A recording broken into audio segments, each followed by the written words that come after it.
하나님을 사랑한다는 것은 하나님처럼 사랑하는 것이다 라는 제목으로 말씀을 나눕니다. 어떤 율법사가 예수님께 찾아와서 물었습니다. 선생님, 어떤 계명이 가장 크고 중요합니까? 라고 물어요. 신앙생활을 하는 우리에게도 가장 중요한 질문 중에 하나죠. 그렇죠? 선생님, 어떤 계명이 가장 크고 중요합니까? 그랬더니 예수님이 내 마음을 다하고 목숨을 다하고 뜻을 다하여 주 너의 하나님을 사랑하라 라고 말씀합니다. 이것이 가장 크고 으뜸이 되는 계명이다 라고 말씀합니다. 여러분, 이 계명은 예수님이 구약의 신명기에서 가져온 것이죠. 신명기 6장에 이스라엘아 들으라 쉐마, 우리 하나님은 오직 유일한 하나님이니 너는 마음을 다하고 뜻을 다하여 힘을 다하여 내 하나님 여호와를 사랑하라 라고 이렇게 말합니다. 그리고 나서 연이어 나오는 말씀이 뭐냐면 오늘 내가 내게 명하는 이 말씀이 뭡니까? 마음을 다하고 힘을 다하고 뜻을 다하여 주 너의 하나님을 사랑하라, 이 말씀이죠. 이 말씀을 마음에 새기고 그 다음에 자녀들에게 부지런히 가르치고 그 다음에 집에 있을 때든지 길에 가든지 그걸 가르치고 손목에 메고 그 다음에 미간에 붙이고 문설주 앞 바깥문에 붙여라 이렇게 말합니다. 그러니까 이 말씀이 얼마나 중요한 말씀인지를 우리가 알게 되는 것이죠. 그런데 가만히 한번 생각해 봅니다. 우리가 주일학교 다닐 때부터 가만히 한번 생각해 보면 우리가 신앙생활하면서 가장 많이 들어온 말은 하나님을 사랑하라 라는 말보다는 하나님이 우리를 사랑하신다는 말이죠. 그렇죠? 하나님이 우리를 사랑하신다는 말입니다. 여러분, 물론 하나님이 우리를 사랑하신다라는 말은 기독교 신앙의 근간이 되는 말이잖아요. 그렇죠? 그러나 하나님이 우리를 사랑하시기 때문에 우리는 하나님을 사랑해야 된다라고 말하기보다는 뭐라고 하냐면 하나님을 믿고 경외해라라는 말을 훨씬 더 많이 들었습니다. 무슨 말인지 이해하셨죠? 하나님을 사랑하라라는 말보다는 하나님이 우리를 사랑하신다, 믿고 경외해야 된다, 이런 말을 훨씬 더 많이 들었다는 거죠. 그러면 질문이 생기죠. 목사님, 믿고 경외한다는 말이나 하나님을 사랑한다는 말이나 똑같은 말 아닙니까? 여러분, 근데 조금 다른 말입니다. 왜 그러냐면 귀신들도 하나님을 알고 믿습니다. 귀신들도 하나님을 알고 믿어요. 그러나 귀신들이 하나님을 사랑하진 않죠. 그렇죠? 중요한 이야기입니다. 그리고 예수님은 분명하게 말씀하셨어요. 마음을 다하고 목숨을 다하고 뜻을 다하여 주 너의 하나님을 믿어라 이렇게 말씀하지 않고 주 너의 하나님을 사랑하라 라고 말씀하셨다는 거예요. 자, 그렇다면 하나님을 사랑한다는 게 도대체 무슨 말이냐는 거죠. 하나님을 사랑한다는 게 무슨 말이냐. 여러분, 첫 번째, 하나님을 사랑한다는 건 무슨 말이냐면 하나님께 주의를 기울인다는 말이에요. 주의를 기울인다. 여러분, 한번 생각해 보세요. 남녀 간에 연인들끼리 서로 사랑하면 사랑할수록 서로에게 주의를 기울이죠. 그렇죠? 상대방의 관심이 어디에 있는지를 살핍니다. 저 사람이 어떤 음식을 좋아하는지, 저 사람이 어떤 것을 갖고 싶은지 거기에 관심이 있죠. 사랑하면. 그렇죠? 무슨 음식을 좋아하는지, 뭘 좋아하는지, 그리고 관계의 시간을 드립니다. 서로 같이 있고 싶어 하죠. 그렇죠? 제가 늘 말씀드리지만 한 3-4시간 동안 데이트한 다음에 헤어지고 빠이빠이 하고 나서 집에 들어가자마자 전화하잖아요. 밤새도록 전화하지 않습니까? 관계의 시간을 드립니다. 함께 있기를 원합니다. 마찬가지로 하나님을 사랑한다는 건 뭐냐면 그분과의 관계에 주의를 기울이는 거예요. 그분과의 관계 속에서 살아가고 그분과의 존재, 그분의 존재를 의식하며 사는 거죠. 늘 그분이 내 옆에 있다는 걸 의식하며 사는 겁니다. 저 사람 뭐 할까? 저 사람 지금 밥 먹었을까? 저 사람 지금 퇴근했을까? 저 사람 지금 잠 잤을까? 그렇잖아요. 늘 의식하며 살지 않습니까? 사랑하면?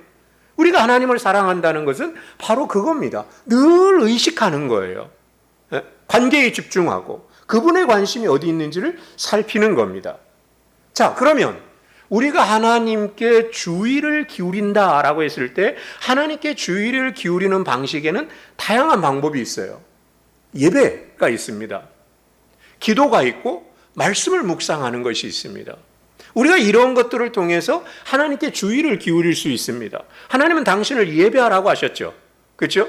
예배하지 않는 자들을 못마땅히 여기셔서 억지로 예배하라고 하신 게 아니라 받은 바 은혜에 대한 사랑의 표현으로 예배하라고 그러죠. 그렇죠? 그 다음 기도. 여러분 기도하는 거 의무 아닙니다. 말씀 묵상, 말씀 읽는 거 의무 아닙니다. 여러분 기도하지 않아도 얼마든지 신앙생활하고 말씀 읽지 않아도 얼마든지 신앙생활 할 수 있습니다. 그렇죠? 그러나 하나님을 사랑하면 기도하고 하나님을 사랑하면 말씀을 읽습니다. 그렇잖아요. 여러분 지금은 뭐 연애편지 세대가 아니지만 여러분 사랑하는 여자친구한테 연애편지 쓰잖아요. 남자친구한테 연애편지 쓰잖아요. 그렇죠? 그 연애편지 받으면 제가 늘 말씀드리지만 여자친구한테 연애편지 받으면 그거 한번 읽고 버리나요? 버리지 않잖아요. 그 말이 무슨 말인지 묵상하잖아요. 그죠? 여자친구가 한 말이 무슨 말인지 묵상한다고. 그렇죠? 묵상하지 않습니까? 그러면서 묵상하고 끝나나요? 이게 도대체 무슨 말인지 막 해석하잖아요. 그렇죠? 그런 겁니다. 왜 그러냐면 사랑하기 때문에 그런 거예요. 그래서 하나님을 사랑하면 기도하고 묵상하는 거다. 왜? 사랑하기 때문에. 사랑하는 연인 관계에서도 하루 종일 그렇잖아요. 마찬가지로 하나님을 사랑하는 사람은 하나님과의 더 깊은 관계로 들어가기 위해서 예배하고 기도하고 말씀을 읽는 거예요. 그 다음에 두 번째, 하나님을 사랑한다는 건 뭐냐? 자 보세요. 하나님을 사랑한다는 건 뭐냐면 하나님이 사랑하시는 것을 사랑하는 겁니다. 하나님을 사랑한다는 건 하나님이 사랑하시는 것을 사랑하는 거예요. 여러분 이거 조심해야 됩니다. 여러분 우리는 하나님을 사랑한다라고 말하죠. 그렇죠?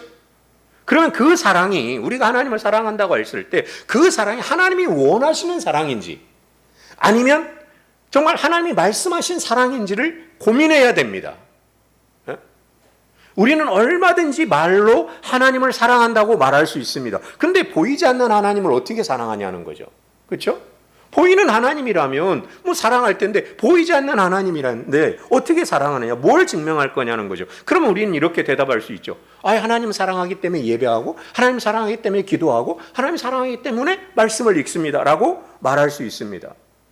예, 제가 조금 전에 말씀드린 것처럼 맞아요. 하나님 사랑하기 때문에 예배하고 기도하고 말씀을 읽죠. 그런데 질문하는 겁니다. 그러면 우리가 왜 진짜 예배하고 왜 진짜 기도하고 왜 말씀을 묵상하는지를 고민해 봐야 됩니다. 일방적인 자기 목적을 위해서 이런 일들을 하고 있는지를 되돌아봐야 됩니다. 그것이 아니라 하나님께 주의를 기울이고 하나님의 관심이 어디에 있는지를 알기 위해서 하나님께 주의를 기울이고 하나님의 관심이 어디에 있는지를 알기 위해서 말씀을 읽고 기도하는 것이 되어야 되잖아요. 그렇죠? 도대체 하나님의 관심이 어디에 있는지를 알기 위해서 말씀을 읽고 기도해야 됩니다. 그리고 그게 뭔지 알았다면 그 일을 행하는 거죠. 그게 진짜 사랑인 겁니다. 그 삶을 통해서 우리가 하나님을 사랑한다는 것이 증명되어지는 거죠. 그러면 하나님이 사랑하는 게 뭐겠습니까? 하나님이 사랑하는 게 뭐겠어요? 피조세계입니다. 하나님이 사랑하는 게 피조세계. 하나님이 피조물을 소중히 여기시죠. 하나님이 세상을 만드시고 보시기에 좋았다 그랬잖아요. 근데 그 세상이 인간의 타락으로 신음하고 있는 겁니다.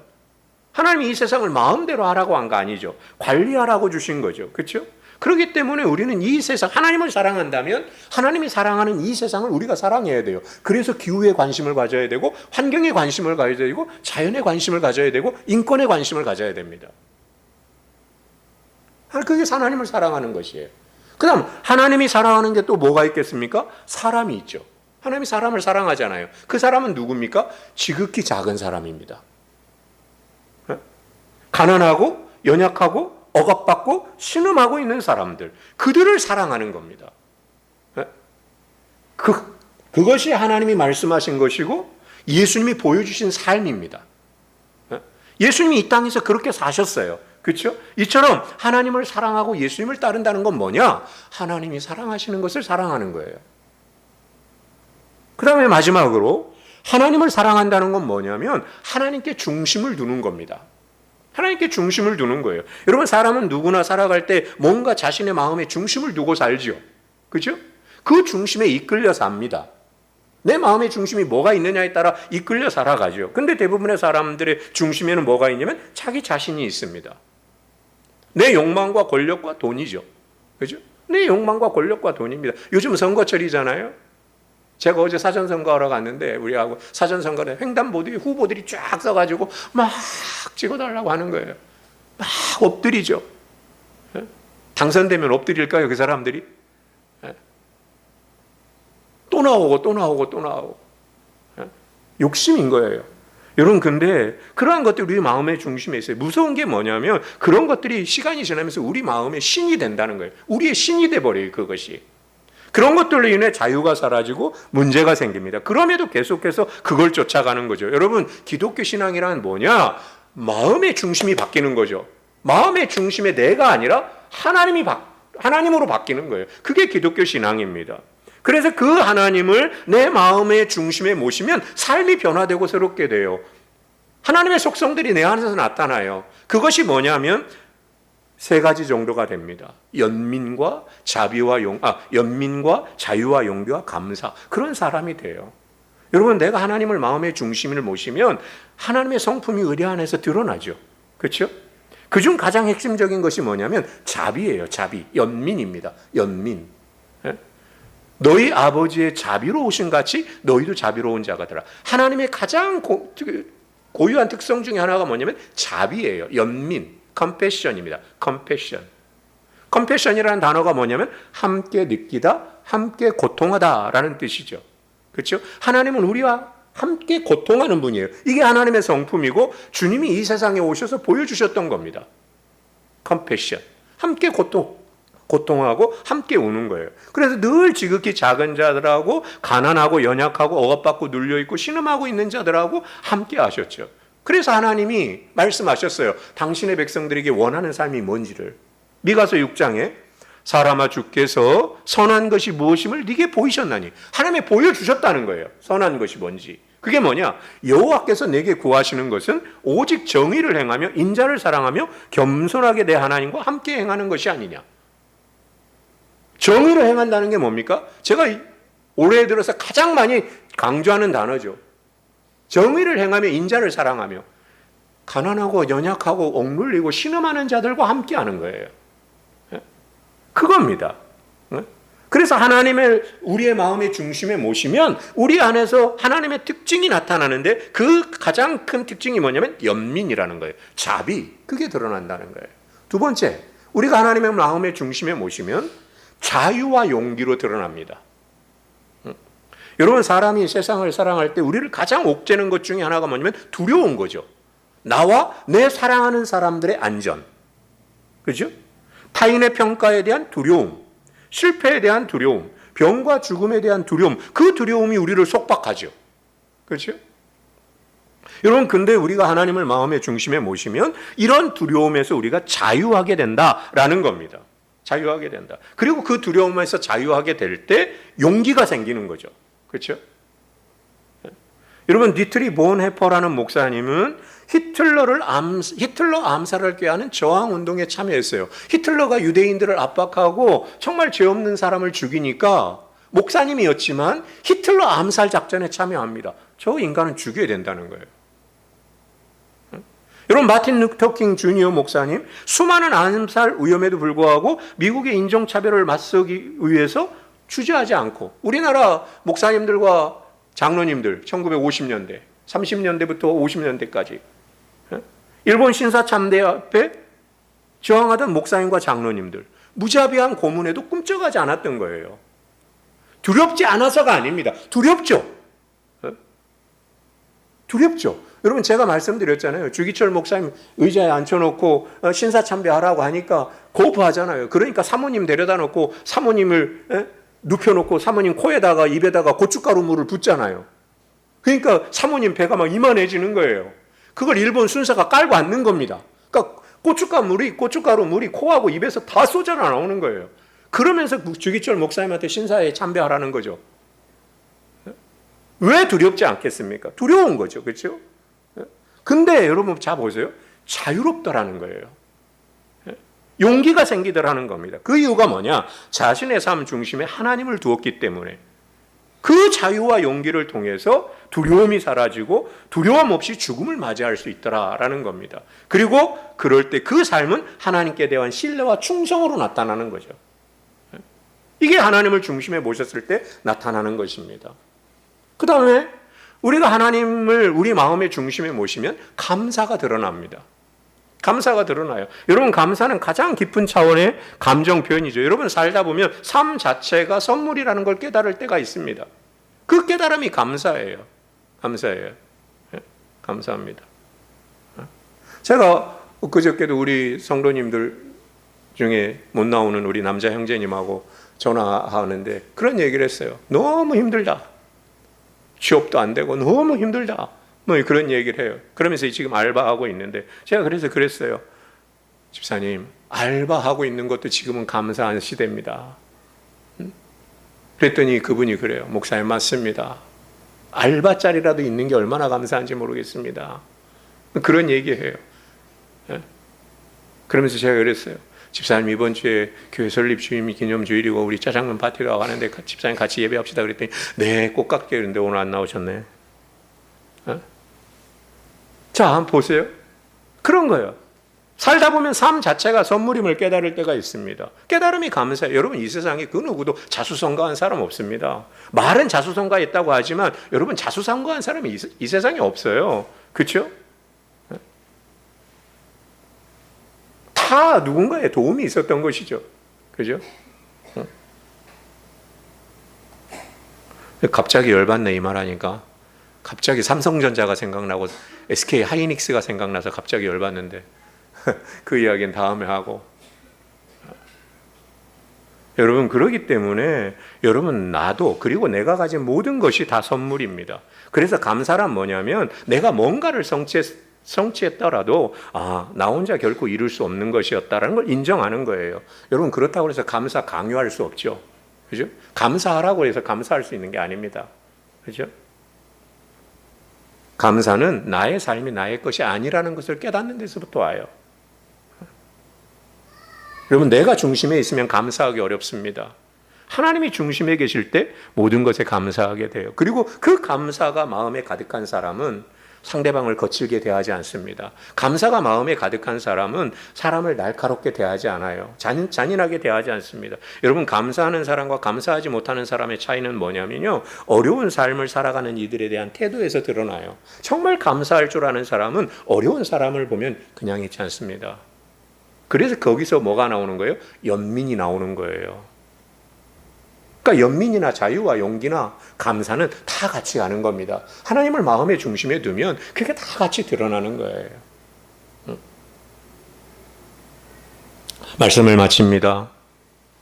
진짜 빨리 끝나죠? 말씀을 마칩니다. 여러분, 하나님을 사랑한다는 건 뭐냐면 하나님처럼 사랑하는 거예요. 오늘 본문에 보면 내 마음을 다하고 목숨을 다하고 뜻을 다하여 주 너의 하나님을 사랑하라 하셨으니 이것이 크고 첫째 되는 계명이라고 그랬잖아요. 그 다음 39절에 둘째도 그와 같으니 라는 말이 나와요. 둘째도 그와 같으니 라는 말은 동등하다라는 말이 아니에요. 첫째 계명과 둘째 계명이 동등하다는 말이 아닙니다. 그게 무슨 말이냐면 정말 마음을 다하고 뜻을 다하고 힘을 다하여 주 너의 하나님을 사랑하라. 이게 가장 크고 첫째 되는 계명인데 이걸 정말 진실되게 받아들이는 사람은 두 번째 계명을 행한다는 거예요. 그 두 번째 계명이 뭡니까? 이웃을 사랑한다는 것입니다. 여러분, 우리가 저를 보시면 우리가 하나님께 주의를 기울이고 하나님이 사랑하시는 것들을 사랑하고 하나님을 우리 마음의 중심에 모시면 여러분, 우리의 삶이 그렇게 된다면 얼마나 많은 것이 달라질 것인가? 교회는 어떻게 달라질 것인가? 세상을 향한 우리의 관점과 태도는 얼마나 달라질까? 여러분, 잘 보시기 바랍니다. 우리가 정말 하나님을 우리의 마음의 중심에 모시고 하나님께 주의를 기울이고 하나님이 사랑하신 것처럼 사랑한다면 여러분, 이 세상은 어떻게 달라질 것인가? 여러분, 그게 진짜 하나님이 꿈꾸시는 하나님의 나라가 아닐까? 그게 주기도문에 나오는 하나님의 나라가 이 땅에 이루어지는 거 아닐까? 라는 것이죠. 우리가 그러할 때 미래는 어떻게 바뀔 것인가? 또 이곳에서의 삶 이후의 미래는 어떠할까? 그건 하나님께 맡기면 되는 겁니다. 교회 설립 기념주일에 함께 고민해 본 것이죠. 하나님을 사랑한다는 게 뭐냐? 우리가 비록 소수의 무리이지만 우리가 그런 사람들이 되는 것입니다. 그게 주님이 꿈꾸시는 교회일 거예요. 그런 모습으로 살아가는 신실한 하나님의 종들 되시기를 주의 이름으로 소망합니다. 기도하겠습니다.